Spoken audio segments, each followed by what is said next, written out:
Premium Triplex Villas at Kollur, APR Projects. అంటే చాలా మంది ఉన్నారు కదా అమ్మతో పాటు యాక్ట్ చేసిన వాళ్ళు. ఎవరికైనా కానీ ఈ పరిస్థితి తెలిసి ఇదిగో మేము సపోర్ట్ చేస్తాము అని హీరోలు కావచ్చు, హీరోయిన్లు కావచ్చు, ఎన్టీఆర్ గారు, ఏఎన్ఆర్ గారు, సావిత్రి గారు, ఎంతమంది ఉన్నారు, సూర్యకాంతం గారు, జగ్గయ్య గారు, శోభన్ బాబు గారు, ఇలాంటి వాళ్ళు ఎవరు, అల్లు రామలింగయ్య గారు. అమ్మగారు డెత్ అయ్యాకండి నాకు కండోలెన్స్ చెప్పిన వ్యక్తులు ఇద్దరే. తెలుగు ఫిలిం ఇండస్ట్రీ నుంచి నన్ను ఎవరు పిలవలా, ఎవరు అమ్మగారు పోయారని కూడా నన్ను ఎవరు అడగలేదండి తెలుగు ఇండస్ట్రీలో. మమ్మీ పోయిన రోజు నైట్ 8:45 నాకు ఆ టైం బాగా గుర్తుంది. శోభన్ బాబు గారు ఫోన్ చేశారు. నేనే సర్ప్రైజ్ అయ్యాను. శోభన్ బాబు గారు, అవునమ్మా నేనే మాట్లాడుతున్నాను, అమ్మగారు పోయారని విన్నాను, నీకెప్పుడు ఎట్లాంటి సపోర్ట్ కావాలన్నా ఏ హెల్ప్ కావాలన్నా నువ్వు హెసిటేట్ చేయొద్దు, నాకు ఫోన్ చేసి డైరెక్ట్గా నువ్వు రా, నేను ఏమైనా చేస్తాను అమ్మగారి కోసం, నీకు నేను ఒక్కదాన్నే ఉన్నాను నువ్వు అనుకోవద్దు, ఎందుకంటే నువ్వు అమ్మగారికి ఒక్కదానివే బిడ్డవని నాకు తెలుసు, ఇంకెవరు అక్కడ సపోర్ట్ లేరని తెలుసు, నువ్వు ఫోన్ చేసి నా దగ్గరికి రా, నేను తెలుగు ఇండస్ట్రీ నీతో ఉందని అనుకో, నేను ఉన్నాను, నేను ఏం చేయాలన్నా నేను చేస్తానమ్మా, నువ్వు హెసిటేట్ అవ్వద్దు అన్నారు. మరుసటి రోజు మార్నింగ్ వచ్చి నాకు ఇంకో సర్ప్రైజ్, అల్లు రామలింగయ్య గారు వచ్చారు. ఆయన వచ్చి ఒక 1 అవర్ కూర్చొని నాతో మాట్లాడి, ఆయన చిన్నప్పుడు చూసేవారు, నేను హాలిడేస్ అప్పుడు మమ్మీతో గోల్ పెట్టి షూటింగ్కి వెళ్ళేదాన్ని కదా, నువ్వు అల్లరి చేసి వచ్చేదాను కదా మీ అమ్మతో షూటింగ్ చూడాలని చెప్పేసి ఆయన చాలా బాధపడ్డారు. ఆవిడ అంత మంచి ఆర్టిస్టు, నాకు ఒక ఫ్రెండ్ ఆవిడ అని చెప్పి ఒక వన్ అవర్ దాకా మాట్లాడారండి నా దగ్గర. మాట్లాడి రామలింగయ్య గారు వీళ్ళిద్దరే కానీ తెలుగు ఇండస్ట్రీ నుంచి ఒక కండోలెన్స్ కూడా నాకు ఎవరూ చెప్పాలి. ఆవిడ ఇన్ని పిక్చర్లు చేసింది. నేను ఇప్పుడు డైరెక్టర్ నెల్సన్ గారు ఉన్నారు కదండి, జైలర్ అవన్నీ తీశారు. ఆయన పిక్చర్ తమిళ్ బ్లడీ బెగ్గర్ అని ఒక పిక్చర్ అండి, కంప్లీట్ అయింది, ఇప్పుడు రిలీజ్కి వస్తుంది ఆ పిక్చరు. శివబాలన్ గారు డైరెక్టర్, కవిన్ గారు హీరో. అందులో చాలా ఒక పవర్ఫుల్ రోల్ చేస్తున్నాను నేను చేస్తున్నాను. సో అక్కడ వచ్చి కొంతమంది తెలుగు పీపుల్ ఉన్నారు ఆ టీంలో. వాళ్ళు అడిగారు నన్ను, అమ్మ ఫిలిం నగర్లో ల్యాండ్ ఉందా మీ అమ్మకు అన్నారు. చెప్పండి లేదండి అదంతా ఏమీ లేదు అని. అదేంటి మీ అమ్మగారికి ల్యాండ్ ఇవ్వకపోవడం ఏంటి ఫిలిం నగర్లో, నువ్వు ఫాలో అప్ చేసి ఎవరన్నా అడగవా నువ్వు అని అడిగారు. నాకు అసలు కాంటాక్ట్సే లేవండి హైదరాబాద్లో, నాకు అక్కడ సపోర్ట్ చేసేవాళ్ళు హెల్ప్ చేసేవాళ్ళు ఎవరితో కాంటాక్ట్ చేయాలో నాకు తెలియదు. లేదమ్మా ఇప్పుడు కూడా ఏం లేదు, ఎవరిని కాంటాక్ట్ చేయాలో చేసి చెప్పిట ఫిలిం నగర్లో కూడా మా అమ్మగారికి ఏమీ ఇవ్వలేదు అని చెప్పండి. తెలుగు ఇండస్ట్రీ వచ్చి మమ్మీకి ఏం చేయలేదండి, లాస్ట్ డేస్లో చేయలే. ఆవిడ తరపు నేనున్నాను, నాకు ఏమీ చేయలే, ఎందుకో నాకు తెలియదు. ఆవిడ గారికి న్యాయంగా ఫిలిం నగర్లో ఒక ల్యాండ్ ఇచ్చుంటే బాగుండేదండి అమ్మగారికి. ఆర్టిస్టు అసోసియేషన్ మెంబర్ ఆవిడ. సో నన్ను అడుగుతున్నారు, నెల్సన్ గారి ప్రాజెక్ట్స్కి వెళ్ళినప్పుడు అడుగుతున్నాడు, మలయాళం పిక్చర్లు చేస్తున్నావు, తమిళ పిక్చర్లు చేస్తున్నావు, నువ్వు తెలుగు ఎందుకు చేయట్లా, ట్రై చేయొచ్చు కదా, మీ అమ్మగారు ఉన్నారు కదా నీకు బ్యాక్గ్రౌండ్ అని చెప్పి. అంటే నేను చెప్పాను అమ్మగారు మాత్రమే ఉంది, నేను అదే చెప్పాను, అమ్మగారు పోయినప్పుడు నాకు కండోలెన్స్ కూడా ఎవరు చెప్పలా. ఇప్పుడు అమ్మగారు బ్యాక్గ్రౌండ్ పెట్టుకొని వేషాలు వస్తాయి అంటారా మీరు? నేను వచ్చి ఒక న్యూ కమర్గా నేను అప్రోచ్ చేయడానికి నాకు అక్కడ కాంటాక్ట్స్ లేవు. నాకు చాలా ఇంట్రెస్ట్ తెలుగు పిక్చర్ చేయాలని. మలయాళం నేను ఆల్రెడీ తెలుసండి, ఎక్కడక్కడ లీడ్ రోల్స్ కూడా నేను చేస్తున్నాను హరిహరన్ గారి పిక్చర్లో వాటిలో. సలీమా అంటే మలయాళంలో అందరికీ తెలుసు. నేను ఇప్పుడు మంచి ప్రాజెక్ట్స్ చేస్తున్నాను, తమిళ్ వచ్చి వెబ్ సిరీస్ చేస్తున్నాను. నెల్సన్ గారి పిక్చర్ వచ్చి ఇట్స్ వెరీ గుడ్ రోల్. చెప్పాను కదా మీకు, నాకు తెలుగు చెయ్యాలి అని చాలా ఇంట్రెస్ట్. ఆల్రెడీ తెలుగులో మేఘ సందేశం నాగేశ్వర గారు కూతురుగా చేశారు, ఇప్పుడు చెయ్యాలండి మంచి క్యారెక్టర్స్ నేను చెయ్యాలి అని చెప్పి నాకు చాలా ఇంట్రెస్ట్ అండి. అవకాశం వస్తే తప్పకుండా చేస్తాను, చెయ్యాలి. ఓకే, నాకు తెలుగు ఫిల్మ్ ఇండస్ట్రీ సపోర్ట్ చెయ్యాలని నా హంబుల్ రిక్వెస్ట్. కానీ సలీమా గారు మీ అసలు పేరు సలీమానా, మీరు మార్చుకున్నారు? నాది బర్త్ నేమ్ వచ్చి కాళేశ్వరి దేవి, అసలు పేరు వచ్చి కాళేశ్వరి దేవి. కాళీమాత మా కులదైవం, అందుకని నా పేరు పెట్టారండి. దాని తర్వాత స్క్రీన్ కోసం శ్రీగంగా అని పేరు మార్చారు. మేఘ సందేశం వచ్చి శ్రీగంగా స్క్రీన్ కోసం పెట్టారండి. ఇప్పుడు ప్రెసెంట్ నేమ్ వచ్చి సలీమా. చేసే ప్రాజెక్ట్స్ కానీ లీగల్ నేమ్ కానీ అన్నీ సలీమా. అంటే ఎందుకని? ఇస్లాంలో మమ్మీ కన్వర్ట్ అయ్యారండి. మమ్మీ అయ్యారా? అమ్మగారు అయ్యారు. అప్పుడు నన్ను కన్వర్ట్ చేశారు, 70s అయ్యారు ఆవిడ.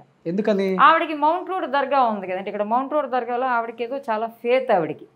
ఆవిడనెవరు కన్వర్ట్ అవ్వమని చెప్పలా, ఎవరు ఏం ఫోర్స్ చేయలేదండి. ఆవిడంతటా ఆవిడే వెళ్ళి నేను ఇస్లాంలో కన్వర్ట్ అవుతానని చెప్పి అక్కడ కనుక్కొని ఒక దగ్గరికి వెళ్ళినప్పుడు నన్ను తీసుకెళ్ళి నన్ను మార్చింది. అమ్మమ్మ గారు కన్వర్ట్ అవ్వాల, ఆవిడ గారు లాస్ట్ దాకా హిందూగానే ఉండిపోయారు. మమ్మీ వచ్చి ఇస్లాంలో కన్వర్ట్ అయ్యారు, నన్ను కన్వర్ట్ చేశారు. అందుకని సలీమా మమ్మీయే మార్చారు. ఆవిడ నేను మతం మారాము. అమ్మగారు పేరు మార్చుకున్నారా? అమ్మగారు ముస్లిం నేమ్ వచ్చి కరీమా బేగం. అది బయట ఎవరికి తెలియదు.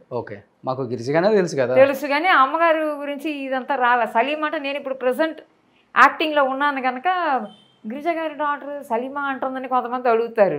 అమ్మగారు మారింది ఎన్ని తెలియలే. ఇప్పుడు ఇలా డీటెయిల్గా నన్ను అడిగితేనే తెలుస్తుంది. ఇప్పుడు అమ్మగారు బొట్టు కూడా పెట్టుకోరు అనుకుంటా లాస్ట్ స్టేజ్లో.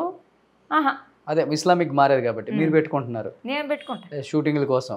నేను వచ్చి ఏ రిలీజన్ గురించి ఫ్యానటిక్ కాదండి. ఇస్లాం గురించి కానీ, క్రిస్టియానిటీ గురించి కానీ, హిందూయిజం గురించి కానీ నేను ఫ్యానటిక్ కాదు. I respect all religions. I want be a good human being. అంతేగాని నేను ఏ రిలీజన్ ఫ్యానటిక్గా నేను వచ్చి ఫాలో అవ్వటరు. ఏం చదువుకున్నారు మీరు? నేను వచ్చి ఇంటీరియర్ డెకరేషన్ డిప్లొమా చేశానండి. కానీ నేను అది ప్రాక్టీస్ చేయలేదు. నాకు యాక్టింగ్ ఇంట్రెస్ట్ చిన్నప్పటి నుంచి కూడా. అదే అమ్మని చూసి నాకు ప్రాణం ఈ ప్రొఫెషన్ అంటే ప్రాణం నాకు. తమిళ్లో కూడా చెప్తారు. ఇప్పుడు వెళ్తుంటే మన నెల్సన్ గారి ప్రాజెక్ట్ కానీ బయట ప్రాజెక్ట్స్ కానీ మాటలు వచ్చేప్పుడు చెప్తాను, సార్ నాకు ఈ క్యారియర్ అంటే ప్రాణం, చూస్తే తెలుస్తుందమ్మా అని చెప్పి అంటారండి. I love this profession so much. అన్ని టైప్స్ ఆఫ్ రోల్స్ చేయాలనండి. టైప్ కాస్ట్ అవ్వకుండా అన్ని రకాల క్యారెక్టర్లు దొరకాలి. తెలుగు ఎంత అందంగా మాట్లాడుతున్నారు, ఎంత స్పష్టంగా మాతృభాష అండి. అదే తెలుగు పిక్చర్లు రావాలండి, తెలుగు పిక్చర్లు రావాలి. మీ ప్రేమ తెలుగు నేను క్లిక్ అయ్యానంటే హైదరాబాద్ షిఫ్ట్ అవుతాను.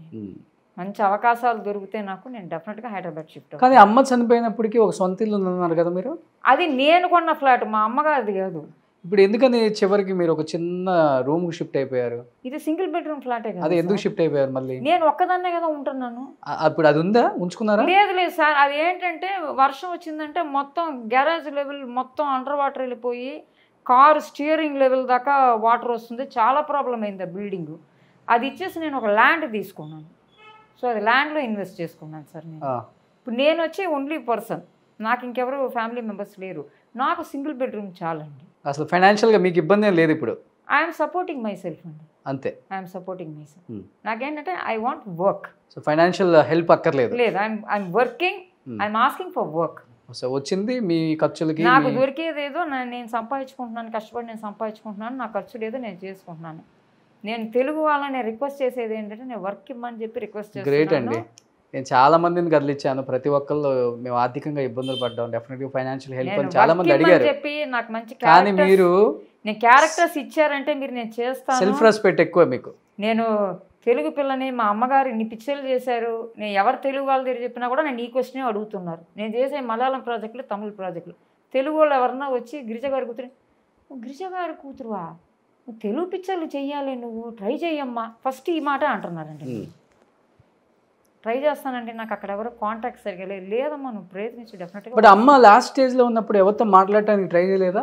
ఎన్టీఆర్ గారు, ఏఎన్ఆర్ గారు, శోభన్ బాబు గారితో ఆమె ఎవరితో మాట్లాడటానికి ఫోన్లో కానీ డైరెక్ట్గా కలవటం కానీ? అంటే దేని గురించి సార్? అదే ఇప్పుడు ఆ ఇంట్లో నుంచి బయటకు వచ్చేసేటప్పుడు కూడా, అంటే ఉండే ఇల్లు కూడా నేను అమ్మాల్సి వస్తుంది అప్పుల వల్ల, అది ఆవిడ ఎవరిని అడిగినట్టు నాకు తెలియలేదండి. అంటే ఎవరు ఎంతవరకు హెల్ప్ చేస్తారండి? ఎవరు ఎంతవరకు హెల్ప్ చేయగలరు ఫైనాన్షియల్గా? మనం అడగటానికి కూడా న్యాయం ఉండాలి. అసలు ఎవరి దగ్గర నుంచి ఏం పొందాలి? కొంతమంది ఏదో హెల్ప్ చేసినట్టు ఉన్నారు ఆవిడకి, నాకు కరెక్ట్గా తెలియదు. కానీ ఇల్లు పోగొట్టుకున్నాను నాకు చేయండి అని చెప్పంత కదా, ఆవిడకి ఫైనాన్షియల్గా కొంత సపోర్ట్ చేశారు. నేను లేదని చెప్పట్లా. ఎవరైనా కాంటాక్ట్ చేసినట్టే కొంతమంది ఆవిడకి హెల్ప్ చేశారు ఫైనాన్షియల్లీ. కానీ నేను చెప్పేది ఏంటంటే ఎవరు ఎంత చేయగలరు? మనం కష్టపడి మనం సంపాదించుకోవాలి. కానీ కనీసం అది చేసింది చెప్పారా మీకు? ఏది చేసింది? ఇంతమంది ఇది చేశారు, ఇది చేద్దాం, అది నాకు చెప్పాలి, ఇది జాగ్రత్తగా ఉంచుకో, నువ్వు ఒక్కదాని కూతురు కదా, నువ్వు ఇబ్బంది పడద్దు. లేదు, జాగ్రత్తగా ఉంచుకొని ఇబ్బందులు పడకుండా ఉండే అంతవరకు ఎవరు హెల్ప్ చేయాల. అంటే మేజర్ హెల్ప్ అంతా ఆవిడకి ఏది లేదు. నామినల్గా ఏదో చేశారు ఆవిడ, అంతేగాని మన జాగ్రత్త పడే అంత ఇదంతా ఏమీ లేదు. మీకు అమ్మగారు చనిపోయినప్పటికి ఎంత ఉంటుంది ఏజ్? 20sలో ఉన్నానండి. ఐ థింక్ 20-25 ఉంటాయి. అమ్మమ్మ గారికి వచ్చి నేనే తలగొరిగి పెట్టానండి. ఆవిడ హిందూ కదా, ఆవిడకి నేనే తలగొరిగి పెట్టాను. అమ్మగారు పోయినప్పుడు ఆవిడ వైఎంసీఏ ముస్లిం బరియల్ గ్రౌండ్కి తీసుకెళ్తే నన్ను లోపలికి వదల, వాళ్ళు ముస్లిమ్స్. అమ్మ ఆడవాళ్ళు లోపలికి రాకూడదు, మేము ఎవరిని అలౌ చేయము. నేను చెప్పాను ఆవిడకు కొడుకు లేదండి, ఎవరు లేరండి, నేనే ఉన్నాను, ఆవిడకి వేరే ఎవరు లేరంటే, లేదమ్మా మేము చేస్తామంటే నేను వెళ్ళకుండా అక్కడే కూర్చోను, ఆ గేట్ బయట కూర్చోను, నేను నా ఫ్రెండ్ ఒక అమ్మాయిని. నేను చెప్పాను ఇట్స్ మై హంబుల్ రిక్వెస్ట్ అండి, ప్లీజ్ అలౌ మీ. ఆవిడకి ఎవరు లేరు, మేము చేస్తామా, నువ్వు ఇక్కడ నుంచి కూర్చొని నేను ఎంతో రిక్వెస్ట్ చేసి ఆవిడ బాడీని 8 గంటలు తీసుకెళ్ళా, 8 గంటలకు బరీ చేశాను. ఎంతో ఆ దగ్గర ఏడ్చి నేను రిక్వెస్ట్ చేస్తే వాళ్ళకే ఒకలాగా అయిపోయింది. నువ్వు రామ్మా, ఎవరిని అడిగితే మేము చెప్పుకుంటాము, లోపలికి రా అని చెప్పారు. రమ్మని చెప్పి వాళ్ళు నార్మల్గా లేడీస్ని అలౌ చేయరు లోపల, ఇది ఫార్మాలిటీస్ దే డోంట్ అలౌ. నేను కూర్చున్నాను అక్కడే, అప్పుడు ఆ మెయిన్ పర్సన్ తీసుకొచ్చారు పెద్ద ఆయన. ఏంటి అన్నారు. ఆ పిల్ల వెళ్ళటలేదంటే ఇక్కడ కూర్చోంటుంది, వాళ్ళ అమ్మకి అదే చేస్తాంట, ఎవరు లేరంట. నేను చేస్తామన్నా వెళ్ళటల్లా, మాట వింటలు, ఇక్కడ బయట కూర్చోంటుంది గేటు పని. పిలిచారు, ఏంటి నీ గోళ అని. నా గోళ ఏం లేదండి, నా రిక్వెస్ట్ అండి, నన్ను వదలండి, ఆవిడ లాస్ట్ ఏం చేయాలో నేను చేసి వెళ్ళిపోతానండి, మీరు ఎలా చేయరు లేడీస్ అని తెలుసు, నా హంబుల్ రిక్వెస్ట్ ప్లీజ్ అని చెప్పాను. సరే ఆయన ఏమనుకున్నాడో తెలుసు, పద నేను వస్తాను నీతో పదని. ఆయనే దగ్గర ఉండి లాస్ట్ మన్ను వేయాలి ఆవిడ మీద, ముస్లిం కదా ఆవిడ, చెయ్యి అని చెప్పి ఆయనే నా చేతిలో మన్ను పెట్టి నాతో చాలా ఏడవక అని చెప్పేసి పంపించాడు నన్ను. హ్యూమానిటీ, రూల్స్, రెగ్యులేషన్స్, డిసిప్లిన్స్ అన్నీ ఉంటాయండి, కానీ according to me above everything మానవత్వం, హ్యూమానిటీ. ఈ రోజుకి అమ్మ అంటే మీ కళ్ళమ్మ నీళ్ళు అలా తిరుగుతున్నాయి, అదవుతుంది ఎలా పెంచారా? They are something different. నాకు వాళ్ళు దొరకటం వచ్చి వాళ్ళు నా అదృష్టం. ఏమిటంటే అందరి ఫ్యామిలీస్లో ఇలాంటి మదర్స్ సెట్ అవ్వట్లా. నేను చూస్తున్నాను కదా, ఆవిడ చాలా మంచివాడు మా అమ్మ.